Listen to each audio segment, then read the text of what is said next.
जी हाँ दोस्तों, नमस्कार, जय हिंद। कैसे हैं आप सभी? तो हमें हमेशा मेहनत पर विश्वास रखना चाहिए। आप सभी ध्यान रहें कि जब हम मेहनत करते हैं तो कई मायने में जब हमसे कुछ चूक होती है तो एक शब्द बचता है हमारे पास, काश, कि काश ऐसा नहीं होता। वो काश शब्द अगर हमारे पास नहीं बचे, ध्यान दीजिएगा, समझिएगा, अपनी मेहनत जो है वास्तव में लाजवाब हुई है। आपको पता होना चाहिए कि जिस समय महाभारत का युद्ध चल रहा था और महाभारत के युद्ध में 100 जो कौरव थे वो मारे गए थे, और एक कवि की कल्पना है, ध्यान दीजिएगा आप लोग, और गांधारी जो है वो अपने 100 पुत्रों की डेड बॉडी को लेकर के और वहां बैठी हुई थी कि कवि की कल्पना है कि भूख और नींद एक ऐसी चीज होती है जो, ध्यान दीजिएगा, अगर सूली की सजा किसी को दे दी जाए तो भी भूख लग जाती है और नींद आ जाती है।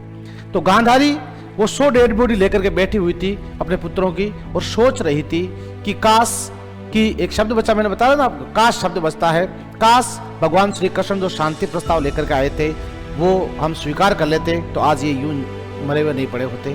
काश हम दुर्योधन की बातों में नहीं आते, काश हम पितामह भीष्म की बात को मान लेते, काश धृतराष्ट्र पुत्र मोह में इतना पागल नहीं होते। तो ऐसे शब्द हमारे पास जो है वो कई बचते हैं, ध्यान दीजिएगा, लेकिन उस समय एक शब्द बचता है, काश। और मैं आज का उदाहरण दूं तो आपको एक पीछे फोटो दिखाई दे रही है जिसमें हम देख रहे हैं कि जो वर्ल्ड कप हुआ था, विश्व कप हुआ था, उसमें महेंद्र सिंह धोनी मात्र इतनी दूरी से बचे थे, रन आउट हो गए थे, और हम सोच रहे थे कि शायद महेंद्र सिंह धोनी काश आउट नहीं होते तो भारत के पास विश्व कप होता।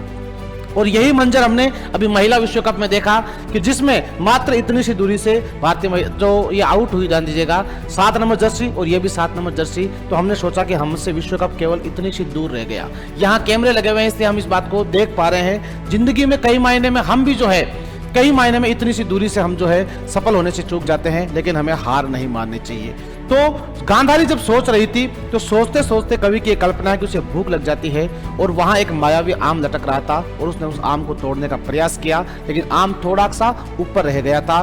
तब ध्यान दीजिएगा भूख क्या चीज होती है, उसने एक डेड बॉडी को खिसकाया। कवि की एक कल्पना है कि उसने आम को तोड़ने का प्रयास किया, लेकिन आम तो फिर भी मायावी था। दूसरी बॉडी को, तीसरी बॉडी को, चौथी बॉडी को लगाया, लेकिन आम तो फिर भी मायावी था। तब कवि ने उसके ऊपर लिखा कि गांधारी ने जाने हो के आंधारी में आम है, और कौरवा ने जाने हो के पांडवा में राम है, पांडवा ने जाने हो के द्रौपदी में जोत है। और होतम की सी बात भैया, होतम से ही होत है, जो होना होगा वो तो होकर रहेगा, लेकिन हमें अपने प्रयास में या अपने किसी भी संदर्भ में हम जो तैयारी कर रहे हैं उसमें त्रुटि हमको नहीं रखनी है। अदरवाइज हम देखते हैं कि कई मायने में अपन पढ़ते हैं कि इतनी सी दूरी से हम रह गए, जिस तरह से हम विश्व कप में इतनी सी दूरी से रह गए।